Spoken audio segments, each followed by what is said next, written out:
Crypto is crashing, and if you go to CoinMarketCap right now, everything is crashing, and surprisingly, including stable coins.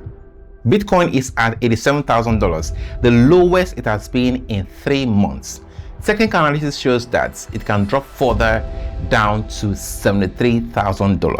Solana, on the other hand, has dropped by 55% in just 1 month. So, is the bull season over? How can the bull season be over when a lot of people who are ready for this season have not made money? Now, what I want to do in this video is to quickly take you down memory lane, then come back to where we are in the market, tell you what is happening and what you can do about it. Of course, no financial advice. The first real bull season happened in 2011. Bitcoin went from practically zero to $31. Now let's be real, almost no one here watching this video knew about Bitcoin back then. If you did, then drop a message in the comment section. I just want to salute you. The next all-time high for Bitcoin came in November 2013 after Bitcoin first halving of 2012. Bitcoin went over $1,000 in price, a 92x return that cycle. This was mainly because Bitcoin became tradable on an exchange, Mt. Gox, which was the biggest exchange at the time. 70 to 90% of Bitcoin traded worldwide was traded on Mt. Gox. But what happened was that Mt. Gox got hacked and Bitcoin crashed to $200. By the second halving, Bitcoin did a 28x return, peaking at $20,000. But here is where it gets interesting. Some other coins have been launched.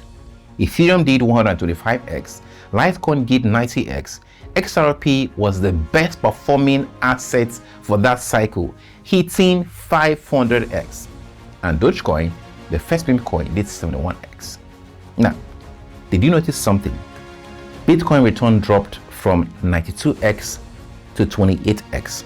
Two reasons can explain this. One is that it had a bigger market cap and couldn't pump as hard as the rest. And two, there were more altcoins competing for investors' attention this very cycle. And something else happened. Ethereum made it easy to launch new coins, and over 2,000 coins were introduced to the market that season. Many of them scammed. Then, just like a clockwork, the market crashed again. The third halving brought Bitcoin into a new all-time high of $69,000, but that was only an 11x return, down from 28x return the previous cycle. Existing altcoins also saw lower returns compared to their previous cycle. Litecoin 24x, down from 90x, Ethereum 24x, XRP 10x. But Dogecoin, the meme coin, Dogecoin performed extremely well that season, 288x, thanks to Elon Musk. And I want you to pay attention to this because I'm going to use this in the later part of this video. Very important. Now, this cycle also introduced new winners like ADA 57x, BNB 42x, Atom, Solana 471x, DOT, Uniswap, and so many others. What does this tell us? Newer coins give bigger returns than older ones. And this is where Launchpads and IEOs came in, because they gave people early access to new projects that were supposedly vetted. This is actually how I bought into 3 projects that did over 100x that season. But then, like everything in crypto, Launchpads got overdone. Too many of them sprang up, too many projects launched, the quality dropped, and then the market crashed. The crash wasn't just about overhyped Launchpad. It was fueled by the lunar collapse, FTX implosion, bridge hacks, drain liquidity, and so many others. It was just scam upon scam, and it was just time for the market to crash, so it crashed. This was also when people started talking about the 4-year cycle, because they noticed the pattern. Everyone understood this pattern and was waiting, prepared, and ready to make the most out of the next bull season, which is this one. But man, many people haven't made money. What happened? The market played a trick. You see, Launchpad, that people are waiting on, Launchpad died. When Bitcoin ETF got approved and Bitcoin hit $73,000, Launchpad tried to make a quick comeback, but something has changed. For you to understand this, let's look at how Launchpad works. Let's say the Launchpad discovers a project, or the project discovers a Launchpad, whichever one happened, but the project is promising and it has great potential.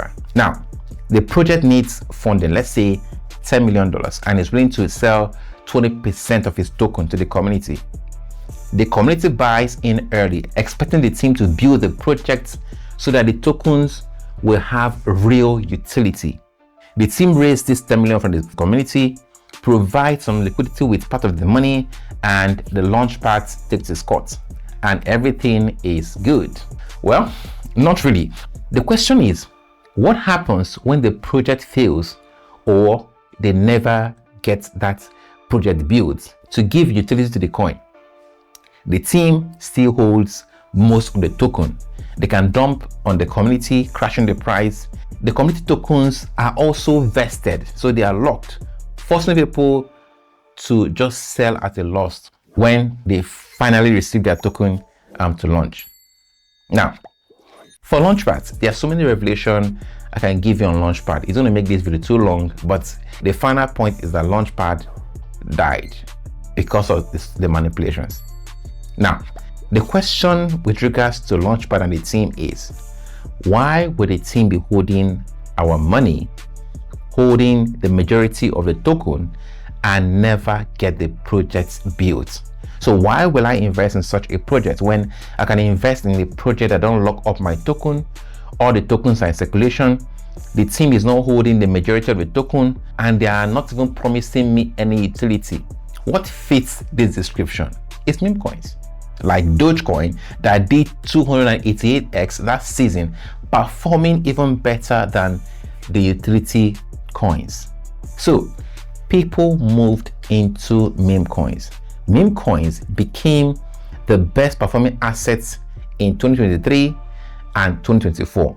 But again, that is where the good news ends. Over 40 million meme coins have been launched since then. 40 million meme coins. Over 50,000 meme coins are launched daily on Pump.Fund alone. Do you see the problem? If there were only 100 solid coins and everybody buys into them, the money will be concentrated in them and they will pump hard, giving us multiple return. But with millions of meme coins, the money becomes too diluted. We have to choose amongst millions of coins and none of them will really pump. And the crazy thing is that 99% of people that bought into meme coins lost their money. Now, with the current state of the market, what could happen? There are two things. One is people get tired of losing their money on meme coins, quit crypto, and the whole market collapses. Two, people get tired of losing their money to meme coins. The meme coin market consolidates around a few winners like Doge, Wave, Loki, Sheep. Those are the top ones. While investors shift back to utility coins via a trusted gatekeeper in an emerging narrative, especially now that the government of the US are now pro-crypto and they are bringing regulations to make it really safe. Now, here is my final take. Your attention should be on where money is flowing to. Follow the money and you'll make money. Bull season or no bull season. The thing is that meme coin hype can die down and money flows into the right crypto and we experience that bull season we have been waiting for. And for this, I'll be dropping more insights, so make sure you are subscribed. And we are also launching on WAP in a week time from now with the best research team providing top opportunities in crypto. So come back here in a week time, check the description so you can get access to our WAP premium group. See you in the next video.